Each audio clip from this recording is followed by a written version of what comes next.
Welcome to the Hummel Studios. I'm Peter Martin, Alan Ruff, Alec Ray and Tam McManus are with me here in the studio. Delighted you could join us.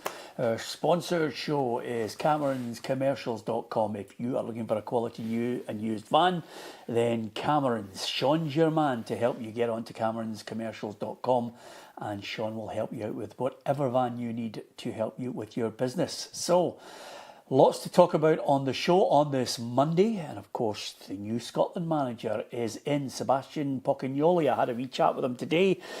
He wants to obviously try and play attacking football, and he shares the passion of the Scottish fans. We shall see. We'll hear from the Scotland manager very shortly. It's Rangers versus Celtic, the pick of the Premier Sports quarter-final draw, and also it's a huge week for Scottish football as well, with Celtic looking to get a big result against LASK. Elsewhere in the European competition, Rangers are at home to Jablonec, Motherwell home to Freiburg, Hibs are away to Ghent, and Hearts are at home to Rapid Vienna. So some tasty matches. We'll get the thoughts of our panel, and we want to know what you think as well. Give us your thoughts. Well, first and foremost, let's talk about a couple of things that happened today at Hampden Park. I was out there to see and have a chat with the new Scotland manager, Sebastian Pocognoli, and I have to say to you, very enthusiastic about the whole thing. And if you want to see the full interview that I had with him, then you can log on to our YouTube channel a little later on and you can see my chat with him. But first and foremost, this is what he had to say about the passion and how much he's looking forward to the job as Scotland manager. We have a lot of quality. For sure, we have to prepare the coming years, and I think it's normal to anticipate and to start a project also to developing and give a chance hand in the by hand with also the clubs. But yeah, it's depending the players. But if I'm here, it's because also I analyze the squad, and I think I can also with this squad, which have a lot of quality, bring also my philosophy, and that's why also I accept to become the head coach. Is 2 years enough? For me, it's what you achieve in these 2 years, to give also some good moments to the supporter, to be successful in terms of numerical and winning games, but also in terms of mentality on the pitch, and also I hope help the future of also the Scottish football. So there's your man, Scotland manager. High press, passing game. Wants to get a bit of excitement to it. He wants to replicate what Steve Clarke has already achieved, because getting to major tournaments is the remit. It's a 2-year deal, so first and foremost, the immediacy is getting us to the Nations League success and to the Euros, Ruffy. Yeah, I think on the basis of what Stevie Clarke did, he got a good squad together. You know, it remains to be seen how many he stays loyal to. Stevie was very loyal to a lot of the squad members for a wee while there. So from that aspect, it'll be interesting if he identifies any players. I think we were all crying out for young players to come in, but obviously there wasn't a lot at the disposal, you know. But let's see if he can find something. As long as he plays, you know, attacking football, I think everybody will be happy. Well, that was it. I mean, the remit for me is any chance getting into the final third of the park and taking a shot at goal. Sorry to be so scathing about it all, but nevertheless, he wants to develop young players. He's going to go out and find them where they are and hope they're going to get some games, Alec. But over and above that, you know, they delivered the title for Union Saint-Gilloise first time in 90 years. Didn't quite work out for him, although he got Champions League experience with Monaco. But he wants to try and play a game which is entertaining. If anything, and I hate to harp on about it, managers can dictate the way a club plays their game. So let's hope he can do it. Well, he's obviously having to do that. So it's different from club football because you're getting so limited time with these guys. So I think the first part of this job for him will be to identify the talent at his disposal, Peter. And then obviously the first gathering will be important, because then that's when you start trying to imprint how you're going to play. And you have to do that in such a short space of time. So it'll be fascinating to see how he does it. I think it's out of left field. You know, it's a name that a lot of folk wouldn't have known. But he's talking about all the right thing. High press, wants to play, wants to entertain the fans, and he wants to bring some big moments. And he's going to have to do that because, you know, Steve Clarke, whatever way you think about it or whatever you think of his philosophy, he managed to get the country to several tournaments in a row, which is exactly what we're looking for. But I think there's a want from the fans when they get to these tournaments. They also want to be competitive and then have a real go. So this guy may well be the guy, and we wish him well. Yeah, absolutely. Tam, you enthused? Yeah, I think he's a young coach. He's only 39 years old. He's only been coaching for a couple of seasons, but his record's excellent. You know, Union St Galway, as you said, winning the cup in the league with them, and then going to Monaco. So, listen, it's going to be a big change for him. You know, from Monte Carlo to Mount Vernon, it's a pretty big change. I've seen him writing that in there earlier on. It's going to be. There's probably a song there. Remember, nothing is off the cuff. If there's a pun, he's thought about it. Exactly, you know. It's off the cuff. No, but as Alex said, you're not getting a lot of time to work with the players. It's difficult to get a shape and a style of play in. I think international football is more about man management, to be honest with you. But listen, they'll have fresh ideas, they'll have different ideas for Stevie Clarke. Hopefully we're more, you know, going forward and having a go at teams and getting results in the back of that as well. But I think he's got a hard act to follow. You know, Steve Clarke took a lot of abuse, but if you strip down his record in terms of getting us to tournaments, it's fantastic. Yeah, absolutely. Brian has said here, you know, it's a bad day when the SFA doesn't think that there was a suitable Scottish manager to appoint. Well, who is he? Nah, I don't think there was a lot of candidates out there. Obviously, Davy Moyes, but for me, he's not leaving his position there. It's that's night and day the level he's at currently. I think that's something for down the line. Derek McInnes, on the back of last year, you know, obviously get taken at Rangers, but there's not a lot about Peter, and unfortunately, that's the reality of it. I don't mind the fact that we've got a foreign fella in. It's just about what he actually does when he gets there. Yeah, I think he's going to promote a lot. I mean, no disrespect to some of the players, but we won't see Lyndon Dykes back in an international shirt. I think you'll start to see a lot of younger players trying to develop a high press and a high energy to the game. He's obviously going to try and get them to play, you know, a passing game, Ruffy. That's what he certainly said today, you know, that will excite the fans. So, listen, roll on. What he's going to try and do. As ever, Ruffy, it's all about the players that you've got available. It certainly is, you know, and to go back to the World Cup, I think the most exciting thing for me in the World Cup was the wide players, the quality wide players who were getting the ball and firing quality balls into the box and quality strikers finishing them at the end of it. And if we could identify, I know we've got the wee boy Doak on one side, if we could get something on the other side, you know, and a striker, you know, who gets a wee bit of confidence in scoring goals and hitting the back of the net, that would be the way forward for me. But who that striker would be, we'll have to wait. Robbie Ure, I think, is the one. Fingers crossed. You've got an £8 million striker at Seville. Hopefully he starts banging them in for them, and that could be a striker. Yeah, absolutely. Okay, that's Scotland for you. What do you make of it? Give us your thoughts on Sebastian Pocognoli and what he's going to bring to the international setup, Nations League matches, and of course Euro 2028 very much on the horizon. So domestically, it was the Premier Sports Cup that took centre stage over the weekend. I was out at a game up at Tannadice, and I also had the great fortune of having Ruffy with me at Easter Road to watch Alex's team against the Hibs. We'll talk about that shortly. But I know it's disappointing not to be in the draw, but here is the draw for the quarterfinals of the Premier Sports Cup. Rangers against Celtic, Stenhousemuir against Hearts, Ross County Hibs and Kilmarnock against Aberdeen. And those ties are played over the September 12th and 13th weekend. Thank God that wasn't in the predictor, because we made a right pig's ear of it as well. Not again. Well, we got Rangers and Celtic right, but you know, I certainly get Motherwell wrong out of it. But what do you make of the draw, first of all, Ruffy? I think the other clubs, you know, obviously Rangers and Celtic getting drawn together, it gives a chance to another club to get to a final. I'm sure a lot of them would want to take their supporters to a final, because it's an early final in the season, and if you go there and do particularly well, it could kick on your season. So for me, it's all about the other teams. You know, who's making it to the final, Ruffy? Let's go mental right away on that. If it's, forget Rangers or Celtic, that we can discuss that. But the others, who's making it to play one of them? Well, obviously Hearts have picked up a wee bit. I mean, I wasn't particularly impressed with Hibs the other day. Not taking anything away from Partick Thistle, I thought they made them play. Yeah. But apart from that, I think it's up. I don't think there's a certainty to say, but they will be saying to themselves, hey, one of these big ones are out, we could get there. Yeah, we know. Aberdeen.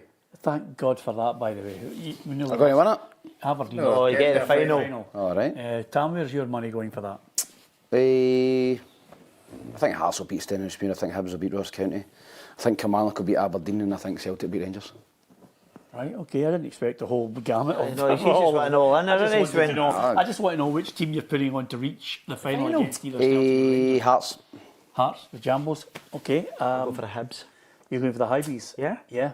Yep. Okay, and it'll be interesting to get your thoughts on that as well. Okay, I'm going to go for the Hibs as well to make it to the final. Let's see where we go. Look at Ruffy there. Hey, calm your jets, son. You don't want to alienate the audience and your Hall of Famers. No, it's not about that. It's just, It's just a prediction, I'm isn't it? only going by yesterday. You know, I thought Thistle really not put them to the sword, but I mean, in any given day, I thought Thistle should have won that game. So I don't see how, on that evidence, I would be tipping Hibs to go to the final. Yeah, okay. Kenny, who is out there in Los Angeles, says, I love Ruffy.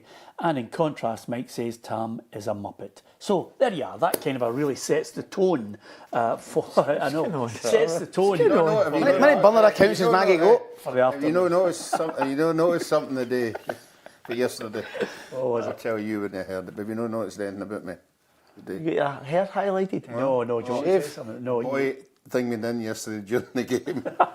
He said, what's happening to Ruffy's eyebrows? Yeah. That was his comment. What have you For the done whole to them? game. You done? I cut them myself. This morning I got the scissors out first time. You know the funny thing is, you can't do that. What's all gummage? When we go live, the funny thing is, everybody and their granny knows now that even in social media, when we went live yesterday, Ruffy, on YouTube, Parksy gets slaughtered for his curtains. He's been getting slaughtered because he's like Joseph's Technicolor Dreamcoat with that hair.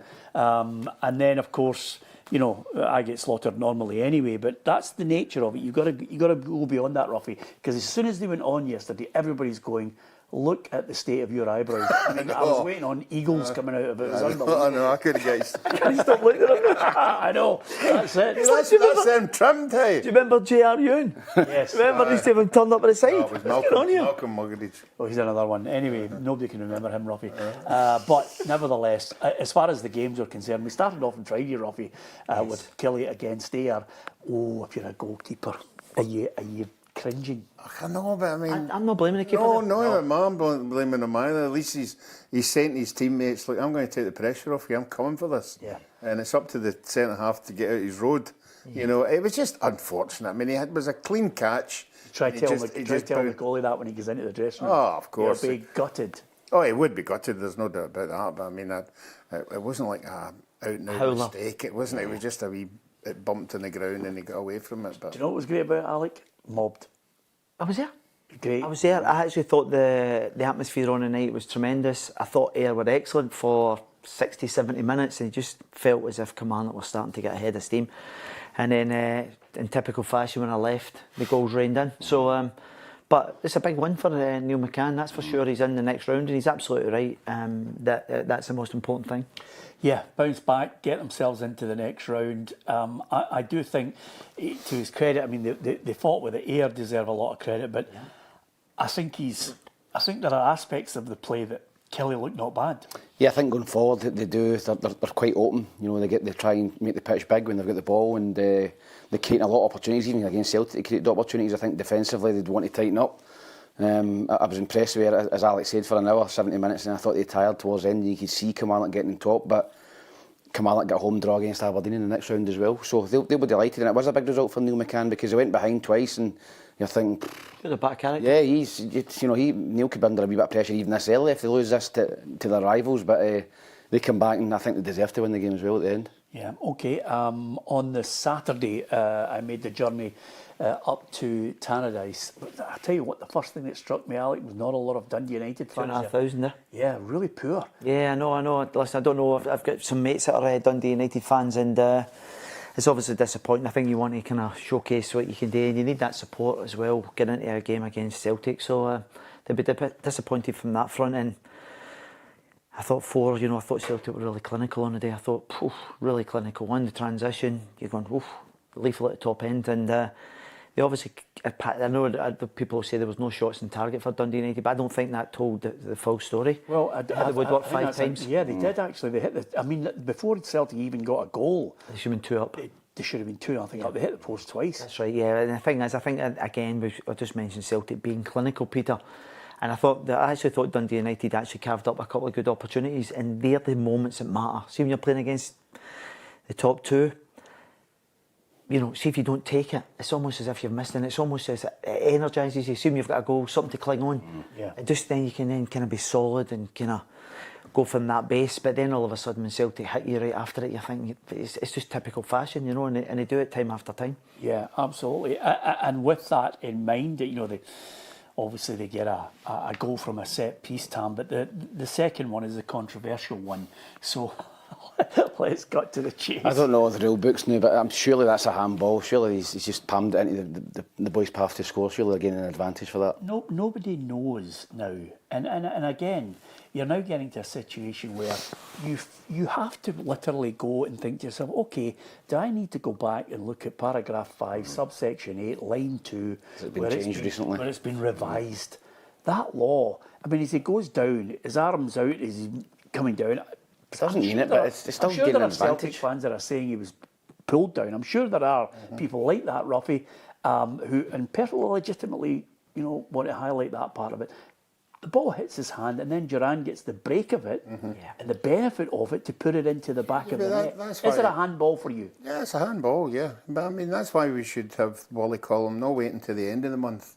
Come out right away and tell us what we don't see that they see. Well, they did. They put a statement out during the second half. They put a statement out. Basically, it says that they got the decision right. Yeah, absolutely. And that was basically, no, we got the decision right. Paragraph 13, Article 5. Yeah, That's what I'm saying. yeah. Why is there a rule there? I keep putting my mind back away. I know it was a couple of years ago when Golson was with Rangers, remember, and somebody shot him, and he put his hands up. Yeah. And everybody's going, that's a clear handball. And then they come out and told us, well, if you're going to get hit in the face with a ball, you've got to protect yourself, so it's not a penalty. And Things apparently, like that. who going down in a natural way and not being aware of the ball, you know, as an intentional handball, but going down in a natural fashion, not handball.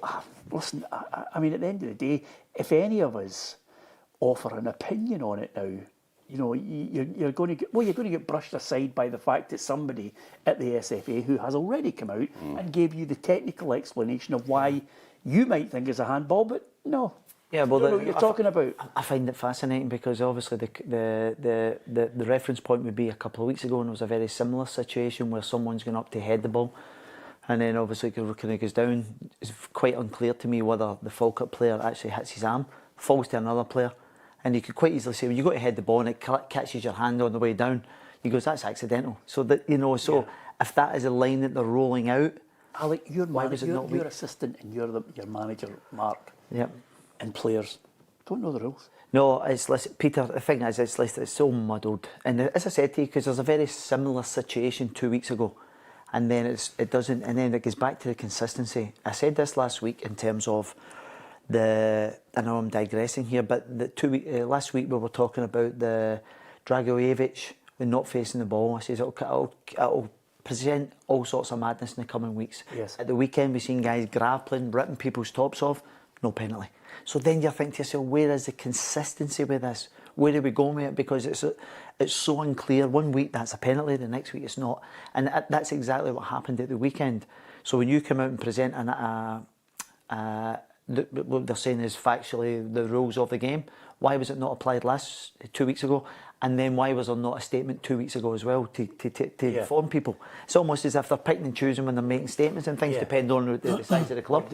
That's a good point. Well, thanks very much. Depending on the size of the club, they have to come out and try and quash, you know, this real anger that suddenly emerges. But nevertheless, Celtic then go 2-0 up, and then, you know, they just, for me at times, some people said Celtic didn't really play well, but I thought they got a grip of the game, Tam, and I thought they absolutely controlled it. And I think that at the top end of the part, Alex, right, they've added quality, and you can see that in the team now. You know, you're getting into that final, that people are picking the right pass, you know, finishing. There's a lot of competition for places now at Celtic in that forward area as well. I thought Hassan looked as if he was breathing out his back. I think that he's going to struggle to get into the pace of the game in Scotland, coming from Spain, but Tanecki's come in, you know, done really well, scored a great goal, and there's competition. Obviously, there's guys coming back from injury as well. So no, listen, I think if you're a Celtic supporter, you know, you're scoring a lot of goals at the minute, and you're looking good going forward. You're quite happy, because it was the complete opposite last season at times. Yeah. Really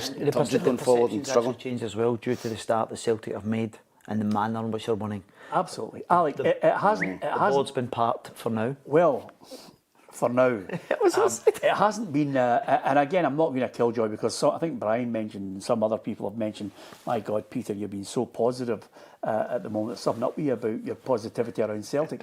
I'm not. Our job is to basically give you the greater context of things rather than selective hearing. The Celtic fans that I speak to are absolutely delighted with the way it's going, because Martin O'Neill's there, he's back fit, and Sean Maloney and Mark Fotheringham have got them playing a certain way. They've scored 10 goals in 3 games, Ruffy. But that's not the argument. And again, I hate to go back over it. The argument from the Celtic fans is recruitment, timing of the signings, and European ambition. That's the 3 points. That's all. That's all we're highlighting. And it doesn't change. If LASK were suddenly to knock them out, all hell would let loose. But right now, I think Celtic are playing a brand of football that's easy enough for the fans to go, we like it. The boy Bauer, come on, he looked a player as well. So you're suddenly looking, you're saying to yourself, the real areas that they want, I think centre half, left back. I say centre half because Cameron Carter-Vickers could pick up an injury. Left back, and then You need a number 8 again to replace Engels. yes. And can I just ask you this, Alec, because you're a midfielder? I last year wondered what Negrin did apart from score goals. I mean, he banged goals in, right? You know, I was an advocate on that. But I can see what he's doing now, because what he's doing is he's doing something that McGregor does so well. When they're trying to play out, he's suddenly coming in and linking play, as well as getting into dangerous areas to score goals. You know, so well, you know that is, that's relationships with because as I said to you, we spoke about this last week, Peter, and I think it was something along the lines of 8 players played last year. So they're familiar with the rotations and things. So all of a sudden you start getting an understanding. If I drop in there, you're dropping in there. And the one thing about Celtic is the rotations. So when, you know, McGregor will step forward one, he'll drop down and he'll become the option. Yeah. So I think Negrin's come back a better player than he left in the summer. I think he's got confidence for the World Cup. I think he's looking at Engels and the likes of that, and guys going, I could quite easily be that guy. You know, because the thing is, if he's trapping up with 22 goals last year, 22 goals, he's already got a couple. His goal at the weekend was top draw. It's just how he's dug that out and fired in. Really good finisher. So see, when you're saying, oh, the only thing he did last year was score these goals. I'm not. No. I take your point on board. I think in the general build-up and things, he wasn't quite as effective. Yeah. So I take that all. And sometimes he's missing games, but it pops up. To score goals like that and have that execution is a major skill in itself. Because the thing is, goal-scoring midfielders don't grow in trees. He's still really young as well. What is he, 23? Yeah. The other thing about him, though, Tam, and I think Alec makes a great point on it, but now you're starting to see him pop up in areas and be the focal point in the middle of the park too. Yeah, because if he didn't score goals last season, he was getting slagged. No, supporters were going, he was invisible, he didn't do anything. Yeah. All he does is score goals. It's the hardest thing you do in football. One every 2 games, it's just not going to catch all he does is score goals. It's the hardest thing you do in football. Hey, wait a minute. Calm your jets. Cyril Dessers scored 29 and he couldn't even win the Rangers fans over. Sometimes it depends on and they could be doing with him now. If your team is at the top of the league and you're winning. Yeah, but let me ask you a question. What would the Rangers fans do for Cyril Dessers now? Yeah. Bite the hand off you. Yeah, absolutely. You know, from that point of view, I thought he was good. And I looked at them and I thought to myself, they look as if they're going through the acid test will be on Wednesday, Peter. Yeah. This is the acid test over these 2 games against a decent side. I don't know, probably not watching the telly, but I think that Celtic, you know, this is a big tie for them. Yeah. You know, because you said every year Celtic fans, you know, expect Champions League football. They've spent a few quid, Celtic, for the first time in a wee while, and they're probably getting this slight favourites, I would think, over the Austrians. Well, they might expect Champions League football, but I think the other caveat I've got to add to it, Robbie, is they expect performances rather than getting leathered after the Champions League theme kicks in and finishes. You know, they want to actually say, can you take a few scalps along the way? And, you know, it remains to be seen whether the 16 out the door and the players they brought in will be enough before that window closes? There's still 3 or 4 that Martin wants. He said he wanted more quality. Yeah, Tam's right. The proof will be this week. You know, it's a big ask, you know, to get into that group stage, and that's why the Celtic supporters want to be there. You want to be in a group with Juventus and Milan and all these big sides. You know, that's what makes you buy a season ticket to go and watch your team playing quality and big name stars coming into your stadium and everything that goes with it. So it's a big pressure pot. I don't think Europa will be good enough for a certain amount of these supporters. I still think, and I think G. McD makes a good point. Celtic give away too many chances. It was something that Martin O'Neill did indeed point out. The game might have been great, getting 4 goals, but there are certain aspects of it that he wasn't happy with. I think they're.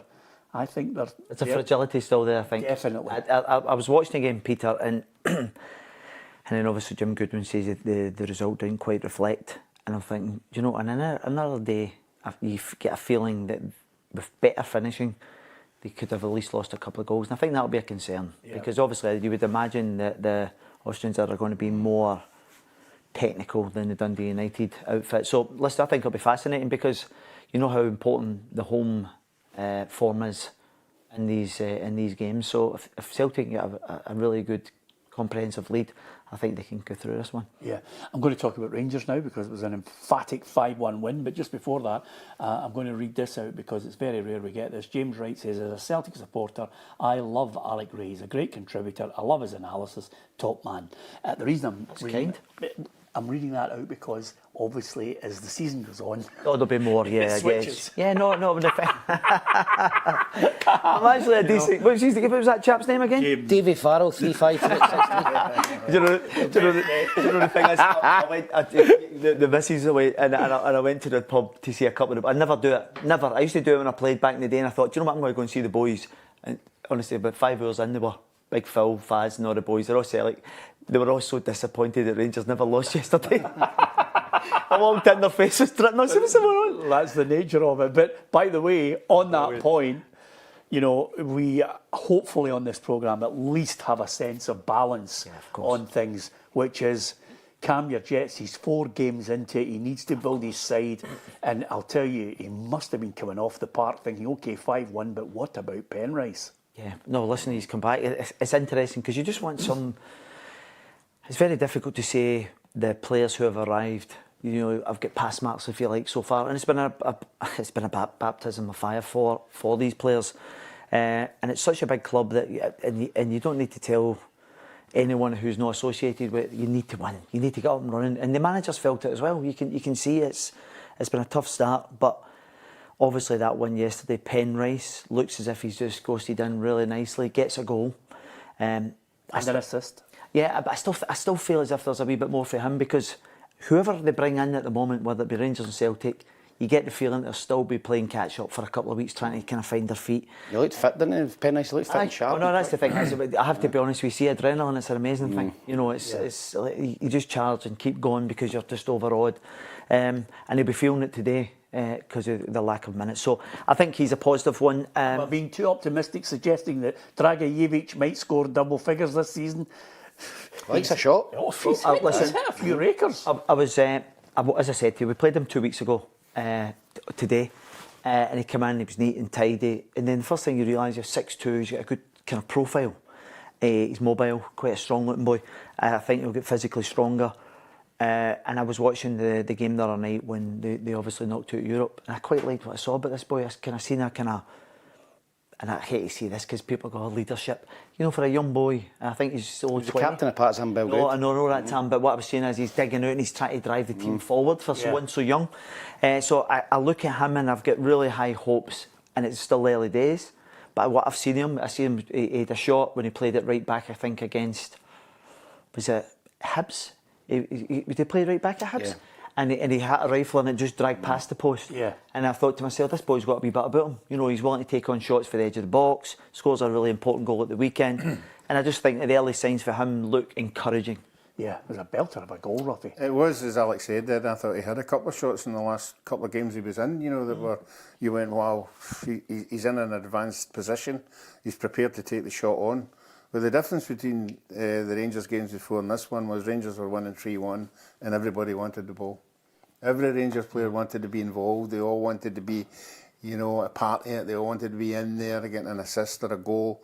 And that's what they have to sort of change it when it's no 3-1 up. They have to dig in and it goes against turn you. it. That's when you'll see, you know, the players that Derek wants in his 11 when it's a wee bit troublesome. But you can't take it away. It was an impressive performance. I still think they're maybe 2 or 3 short. Yeah, I think Derek spoke about it after the game. You know, he's talking about, you know, Celtic and Rangers, that tie, and thinking hopefully we've got a stronger squad by that point. But yeah, I still think he needs a few players in. But yeah, I agree with the players. I thought Nadiri probably one of his best games I'd seen yesterday, playing as that lone striker with 2 wide players. So yeah, I think if you're a Rangers supporter, you're looking and going, right, okay, we can finally see something. Shoots a recovery in this team. I just seen on social media just before we come on the show that they bid $7 million for a Brighton player. Do you know the boy it is? No. Yeah, it was a double-barrelled surname, Right. And it's been knocked back. So they're clearly willing to throw a the few. move. Yeah, they're willing to throw a few more quid, and I suppose that'll be on the back of the PSV boy not landing him last week. Yeah. Still think Raskin's staying? Well, it's interesting. He was captain yesterday? Yeah. He was captain yesterday. So Does it just pass a parcel in it, Rangers with captaincy? well, obviously Shankland didn't feature, so then obviously, but Sterling's had it, and then you're thinking to yourself, is that a kind of peace offering to kind of try and say, right, okay, going forward, you could be a major part of this? Well, he's named Shankland as the captain. Were you surprised that Shankland and Devlin were on the bench? No, not really. No. And it was, well, let's stick with the strikers. I don't think the two's been working of late. I don't think looked better with the one with the 2 wide, didn't he? He did, yes, and that for me it looked as if it was a wee bit more. Well, listen, the fact that they scored goals, it looked a bit more pleasing in the eye, a wee bit more momentum within the game, a bit more control.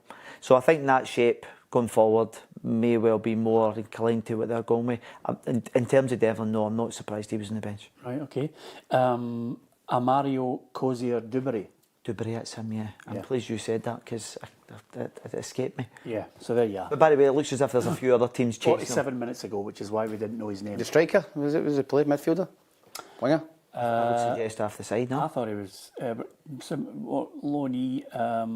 Just trying to get that 21-year-old winger. Yeah, because just for the PSV guy, that would be because they're still crying out for a winger at the moment, aren't they? Yep. Okay. Ross McCausland, is he one of a clutch of players that could be obviously heading out the door, want to go and play football? Yeah, no, without a doubt. I got a phone call from someone in England recently who were relatively happy with his technical ability and what he brought to the table, and he was looking for a character reference. He's a great kid, works really hard, very conscientious, so I gave him a glowing recommendation, so I would expect him possibly to move on. Yeah. Okay.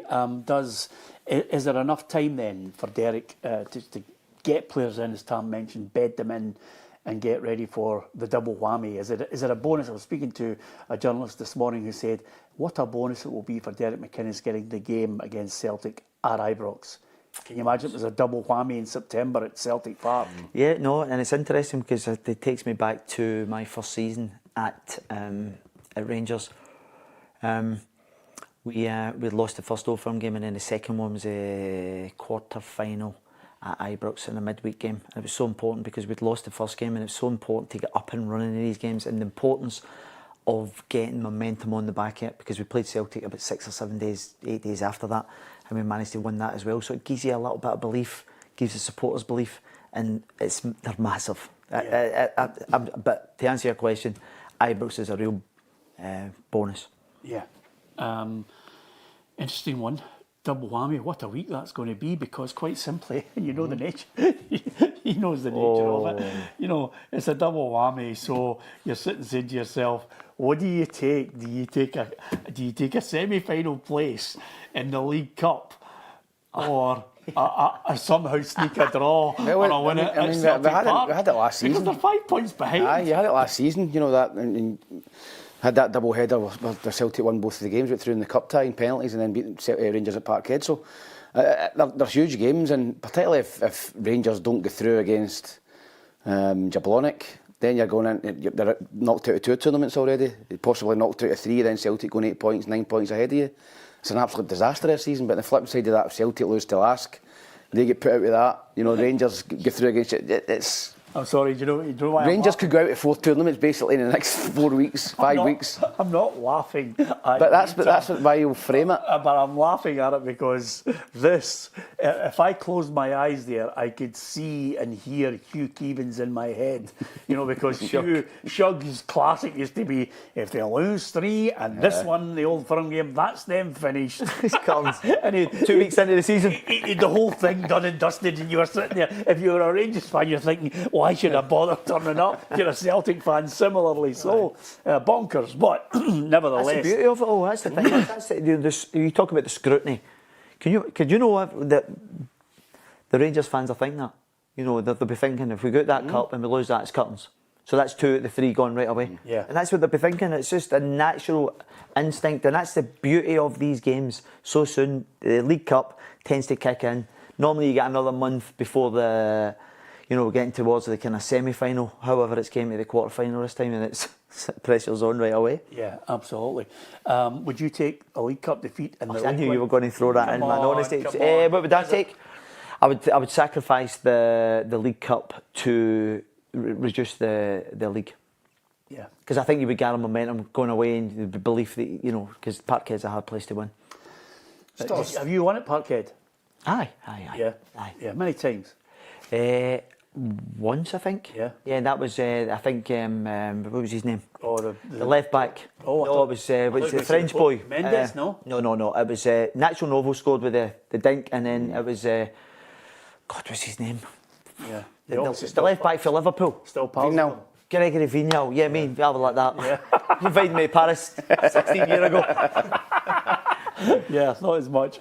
Anyway, Derek will be feeling better about things. You can go back, you can go out, and you can go for dinner somewhere. Yeah, he's already come out on record and saying that. You know, this is the first time as a Rangers manager I've been able to sleep at night and have a wee bit of smile on my face. And I don't think people really imagine what it's like to be the manager of these 2 clubs. It's all consuming, it must. I mean, I don't know how they handle their private life when they go home. You know, if you're getting beat all the time and what are you taking back home with you? You must be a brave guy, you know, to be sort of going to your family and your kids and put a smile on your face and go, all right, let's go to the pictures or something, like let's go and do something, you know. But when you're winning, it's easy. I would think it'd be incredibly hard to deal with not getting the success that everybody demands. Yeah, I was listening to you there, Ruffy. I just thought the computer's going to crash out here, so Alec was looking at me and thinking, what are you doing? You're going to lap dance after Peter there. Absolutely. But nevertheless, I managed to get the plug to keep it going, so I can read out some of the things that people are saying about it. But nevertheless, that's the Celtic and Rangers and their situation in the games. More to talk about as far as the other matches that we were attending over the weekend. We'll also look forward to the European games as well. As ever in the Hummel studio, we've got a fantastic competition. Fairly straightforward stuff for mums and dads who are looking to win a full kit for your boys or girls team. This is the perfect opportunity. Here's the details. Hummel. Let's play. How would you like to win a full Hummel team kit for your boys or girls team? Well, you can in our fabulous competition, and it's absolutely free to enter. PLZ Soccer and Hummel have teamed up together to give you the chance to win the full kit. And here's how easy it is to enter. Entry is completely free. Simply click the link below and enter using one verified email address. One lucky team will win a full Hummel kit for 16 players, including shirts, shorts and socks. Terms and conditions apply, so don't miss out. Enter today.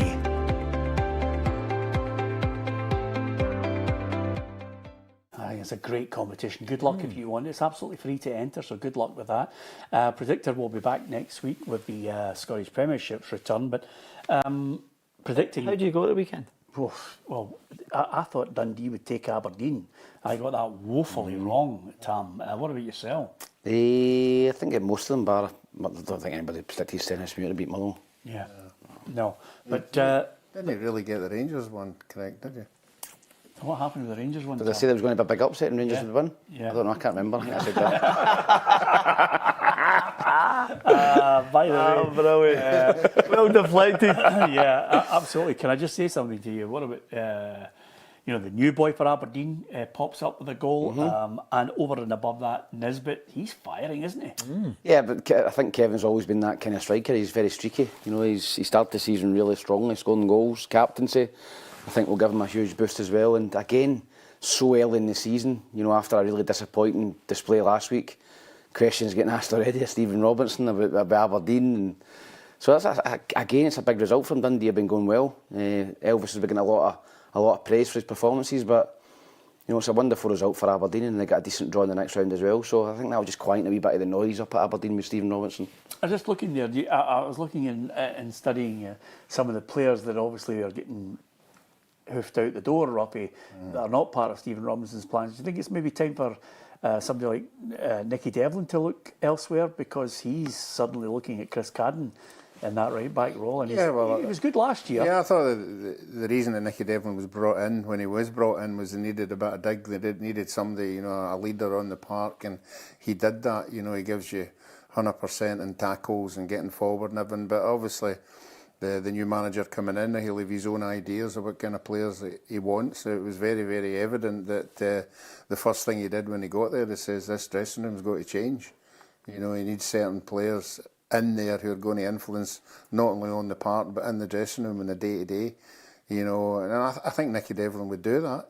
So if that's the reason, I would keep him there. To fulfil that particular thing. Alec, yourself, not just Nicky Devlin but other players elsewhere.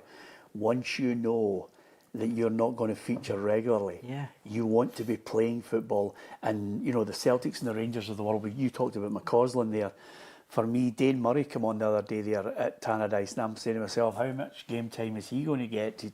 Does he want a loan to try and develop himself? Because the last thing you want to do is be kicking your heels waiting for an injury, and then people moan about you when you're getting sporadic appearances.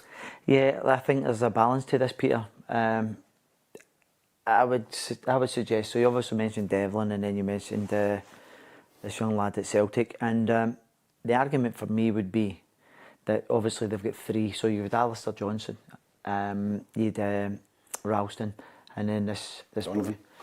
Yeah, Donovan. So, but Johnson's been prone to some injuries in recent times. So all of a sudden, your second choice, and potentially you could obviously get thrown in at the weekend as well. So I wouldn't be too inclined to leave, especially when you're young like that. I know you want to play games, but sometimes you might back yourself because he could potentially overtake Ralston, and then you're leaving because Scales is a perfect example. He's got absolutely. So I think it's a balance. I think if you're in Siberia and you're not featuring at all, and you can't see a pathway through, and again, I think age comes into this as well. Yeah. I think Devlin's getting on a little bit as well. He might be he might be comfortable just sitting there and saying, right, okay, I'm happy to be a number two. When I got to Rangers at the tail end of mine, that second season was kind of, you knew that Barry Ferguson and Fernando and all these guys were all going to be pretty much mainstays, but you're happy because you're kind of getting to the twilight, so it may well suit him to just hang about. What age were you in the second season then? 35, 36. Yeah. So you were. Was that your last year that you stopped playing football? No. I went to player manager up at Dundee for a year, and you did, yeah. Yeah, so I played another year. Did you know you were going to play the championship team of the year? Yeah. Aye, okay.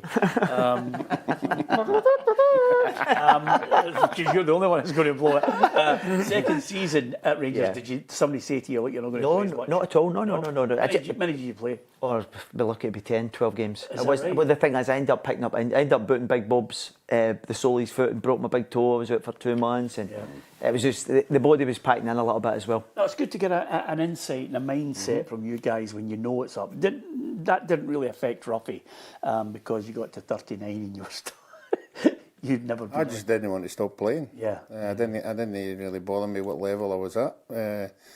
And just the pound? Just not really the pound, just the enjoyment. I don't think there was much pounds at Glenafton Juniors at that particular time. It's funny you saying that because certainly envelopes. I watched a little clip from Stephen Gerrard who said, somebody was saying to him in his final year at Liverpool, Brendan Rodgers said to him, you won't get as many starts as you think you're going to get, but there might be a transition into coaching. Yep. And he basically said, I love playing football. So when I joined LA Galaxy because you want to play as long as you possibly can. Yeah. and that's the nature of it. But elsewhere, well done to Aberdeen getting that big win. Ross County surprised Dunfermline. Neil Lennon will not be happy with it, but I thought County were worthy of their win. Yeah, I looked at the highlights. Yeah, definitely created a lot of opportunities. Looked good. Started the season really strongly. They've obviously stuck with the manager, and he started the season well. And a few guys I've played against Ross County have been raving about them this season. A few people I know have saying Ross County are a right good side. So, although it's probably an upset, you know, on paper, Dunfermline done well in the cups last year. From what I've been hearing, Ross County look really good this year. I was there, Tam. I went to the game at the weekend, and they were really impressive. Isn't it amazing how a manager can be flavour of the month, really liked somewhere, then at another club they just can't take him. He's at a really topsy-turvy Kettlewell, Stuart Kettlewell, hasn't he? Unless you like him. No, that I do as well. And he's diligent. He works hard at what he's doing. He's got Stephen Farrell at his side, and I thought they were good value at the weekend and really impressive. And I think the important thing for that is that he got the backing from Roy McGregor. And it's interesting because I was obviously talking to Roy during half-time, and he was saying that they have more season tickets this year than they did in the Premiership. 2,800 season tickets sold. And you're thinking to yourself, right, okay, so the punters are buying in what they're doing, the way they're playing, and then obviously the support with Roy. So, you know, they've obviously started really well, and they're now in a quarter-final. Yeah, fair play to the Jambos, Ruffy. It looked as if it was going to be touch and go in that one. A wee bit of squeaky bum when I turned round and said it's 2-2 there. And then they just trounced them. Yeah, I think early on, we'll probably come to Motherwell, your team, later on. But I think the big teams tend to look at the Championship teams or the First Division and say, well, we don't have to play our best 11. We'll keep them in reserve, you know, and things aren't going well, then we'll throw them in. And that's exactly what happened. I think they underestimated them.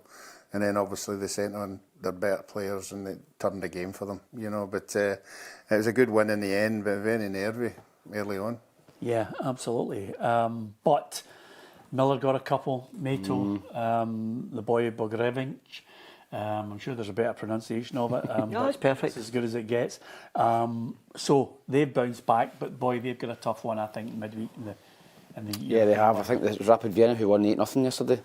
So in the league, you know, in your Hearts won 6-2. It's a 6-2 yesterday. Finished 6-2. So you're talking teams. There might be a few goals in that game during the week. Two teams in great form, but I still think Hearts have got a chance in that game. I think they'll be slight underdogs, but I've been quite consistent with Hearts. I've seen signs with them that going forward, I think they're missing Halkett at the back. I think defensively they still don't look vulnerable. Great. I think they need a centre half in and possibly another striker, but I see signs with the way he's playing and the way Hearts are playing that they're going to cause teams problems this year. Braga, they do not knock back 5 million. I think they're going to be really under pressure to keep Braga, but I do think he needs. I think he needs a striker. I think he needs 3 or 4 players actually. To be perfectly honest with you, they've got money. That's I think the back line's worrying Alec. No, and I think you know, you're sometimes putting kind of left backs and all that in there, trying to kind of shore it up a little bit, and unfortunately, you know, you can't get away with it, especially the level of play, the games that they've played in Europe. That's just top draw stuff. So I think they've been found out a little bit about this, but because obviously they get the win, and then obviously they've started getting a little bit of momentum when they're 6 goals, and it just settles everyone down, Peter, because obviously the expectations had risen on the back of last season, so it gives them a chance now. Obviously Braga goes, then obviously that'll free up more money to complement the guys in the positions that they need strengthening. Yeah, and do you get the feeling that Ruffy is just waiting all the time for Motherwell to get pumped so he can have a go? I know, it's you can set your watch by it. Bubbles burst, Ruffy, innit? It's petty. Because I was at a Motherwell supporters thing on Friday night. Oh, were you? You know, they're not surprised to get beaten Sunday. Oh, Jonah strikes again. Yeah, by the way, aye. 8 changes he made to the side. Well, you take a gamble when you do that, you know, and obviously they've been going particularly well. I think they're undefeated in about 10 games. Stennismuir, and it's a tricky surface as well. He's just underestimated them, and the game went on. And they gave as good as they got, and I think they had more chances to win the game than what Motherwell did. So well done to them, you know, for hanging on in there. I thought they might have went to penalties, but they got the goal at the right time, obviously. And no, good luck to them. We always like to see the smaller clubs doing well. Yeah, we'll talk about the European game shortly, but the last one that I've got to get your thoughts on is Hibs, because Ruffy, we were there. Yep. An early goal, but other than that, were you impressed by them? I wasn't impressed by Hibs, no. No. I think the first 10-15 minutes, as Alec will probably agree, they were the better side. You know, I think Thistle boys took a wee while to settle, you know, but once they did settle, they gave as good as they got. And as we digest the game, you know, I think they should have maybe won it. I mean, their goalkeeper had more saves than the boy McFarlane, you know, and there was a couple of chances. Obviously, wee Ben Stanley's chance, you know, the goalkeeper had a couple of good saves. So the pressure was, for me, the pressure was all on Hibs in the second half of the game. Yeah, I thought, you know, your guys come into the second half. Mark, in the after-match interview when he came into the press room, just basically said, you know, you've got to be clinical. We just need that wee bit more clinical finishing in that final third. Yeah, we get into some good areas, final third entries and so forth, and Ruffy's right, the actual first 20 minutes or so we were really struggling to get to grips with, you know, the press really, so we didn't quite get that at all. And do you think they were in awe of we're here at Easter Road? yeah, no, well, there was a bit of that, because obviously you have to be brave when you get on the ball as well. So and it's interesting because you use that word brave, you're thinking, right, okay, let's get smashed into tackles and things, but it's a bit brave to get on the ball and make things happen and ask the opponent questions. But I think 20-25 minutes, I think very much dominated by Hibs. But once we started to get to grips with it, it felt as if we were, you know, kind of getting a hold of the ball better. In the second half, we felt as if, you know, we kind of really the team trying to push for that equaliser. But you have to factor in, and I think that's interesting because we obviously touched on like Motherwell and, you know, coming on the back of these European ties, Peter.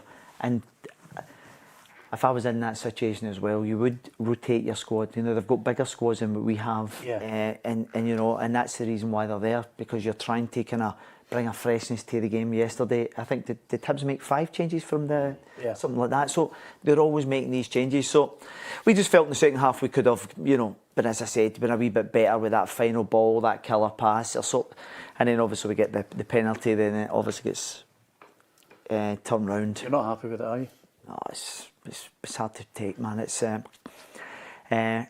no. What was the explanation at the end? I didn't even go, Peter. It's, you know, they make the decision, and I was a wee bit irate, as you can imagine. And Marx was very, very laid back about it all. He said, you know, that's what VAR's there for.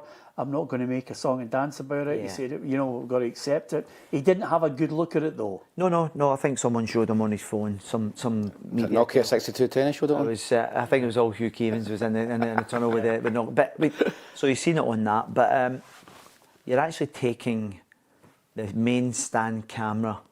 It's probably about 60 or 70 yards away. It's on the blind side as well. So you're kind of the body line it. You don't know how far out his arm is. A lot of guesswork in your mind. Well, it is, and it's interesting because I had this discussion with folk from the hierarchy of the Football League, and for me, they've not got enough. And by the way, this is me defending the referees and the officials, because they do not have the appropriate cameras at the game to pick that up. If you had a high behind, you would see how far out his arm was. Yeah. But because it's coming from away over on the left-hand side, you can't really see it. So I just don't think they're doing the officials justice, because they don't have the relevant a number of angles. Yeah. He's probably looking at one angle in that, and you think it's just not enough. Particularly as it gives it, there's got to be a clear and obvious error to retract that decision. And I don't think, when I've seen it myself, I thought it was a handball, thought it was a penalty. So there's got to be a clear error. And I don't think you could say it was a clear error for the referee to overturn that. I'll tell you what was good, Robbie. Obviously disappointed with that. A couple of real chances. I thought the Stanway one was. I thought that was the one. I know. I'd visions of it, because I was fortunate enough to play against Les Ferdinand. And he scored a header similar to that for about 18 yards back in the day against us, man. It was like a shot. Yeah. And I was saying to him, and to be fair to Stanway, he came in after him and said, can we try and work on that? Because if I'm arriving in the box, I want to kind of get the timing right. Yeah. So, you know, we can take positive from it. And lots of fans will not see that players do want to get better, do want to work hard at these things. Talking of supporters, Ruffy, what a great support from the Thistle fans, eh? I've said it all along, you know, that when you're in the Championship, you want to get into the Premiership, and you want to make the Premiership better. I think fans do make experience in there. You know, I didn't hear the Hibs supporters at all. I mean, I thought it was disappointing. Hibs turnout in particular. One stand was completely closed on the left-hand side. But no, the Thistle supporters made it a good day. You know, even when they were getting beat 1-0, they were still making a noise. And I'm sure if you're on the park, you know you've got that kind of support behind you.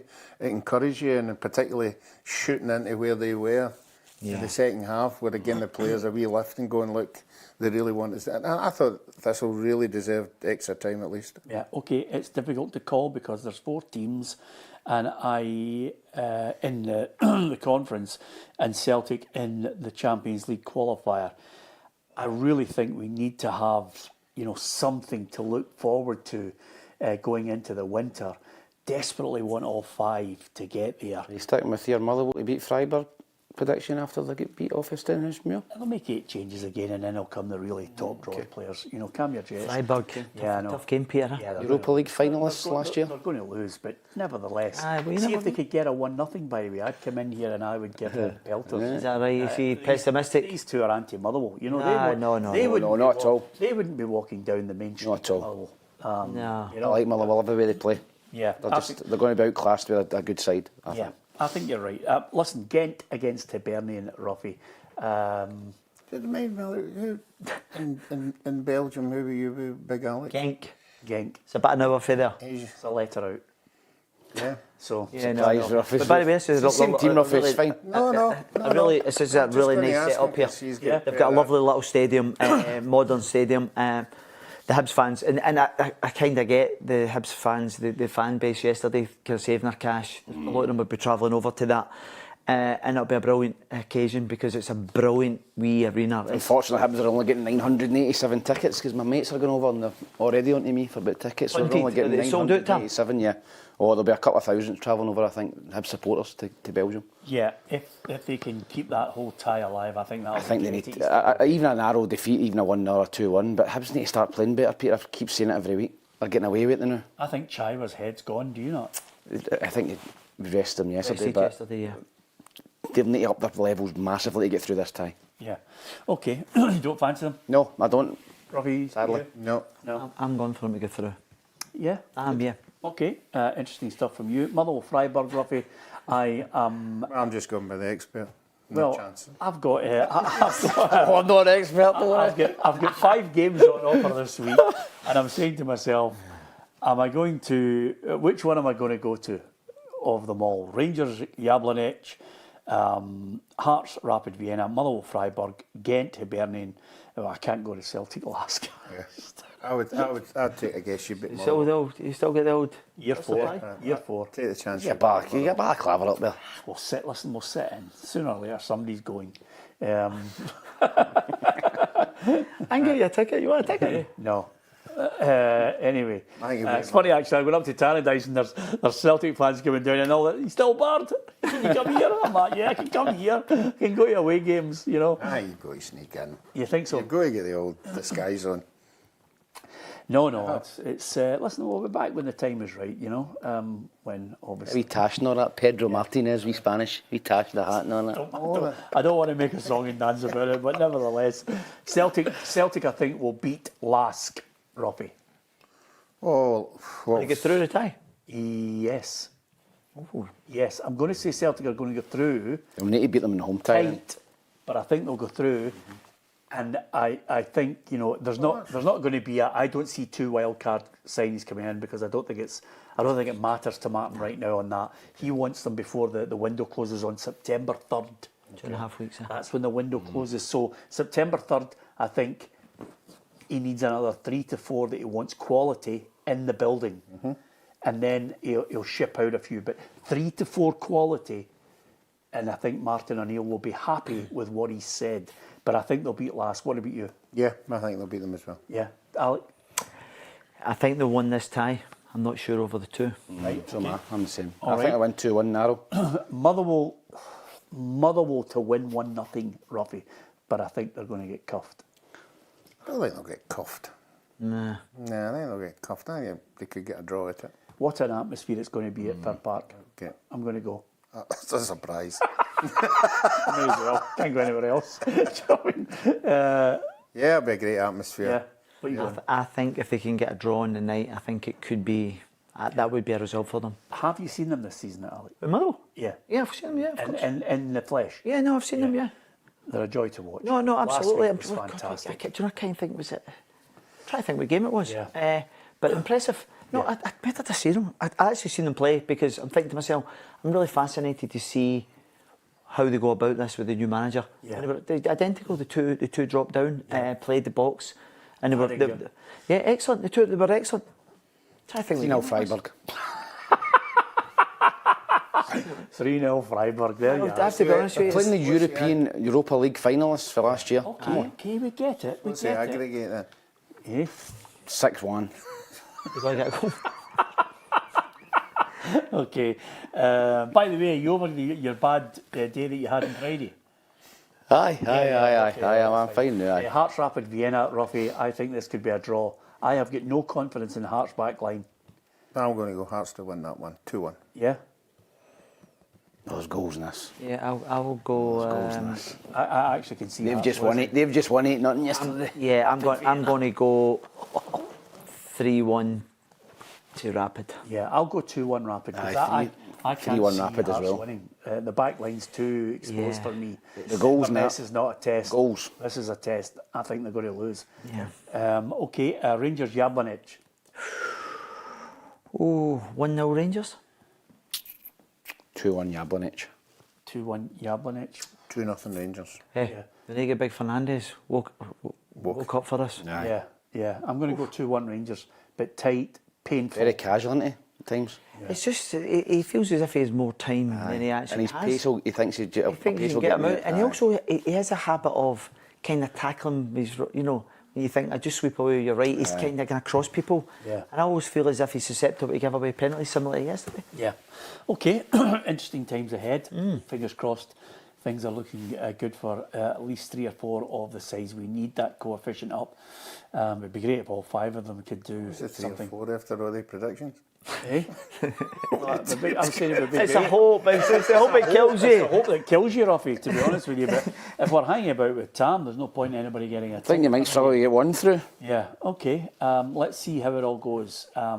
Good luck to the clubs in European football. We've got the journals coming out this week and also another On the Road Legends.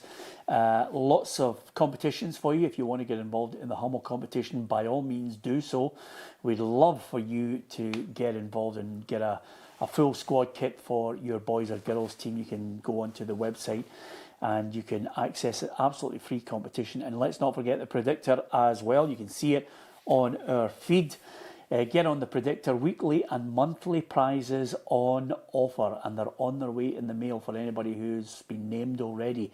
It's a great competition. Weekly, monthly prizes, and then at the end of it, if you top the table, possibly a car, or you could take £10,000 in cash. So that's all to look forward to. Thanks to Alec, thanks to Ruffy and Tam McManus, and thanks to you. Don't forget to hit the subscribe button on PLZ Soccer's YouTube channel and come and join the football family. The journals with us on Wednesday. Hopefully you can join in and find out what the Scotland manager has to say. There's a full interview on our YouTube channel as well. Thanks for watching.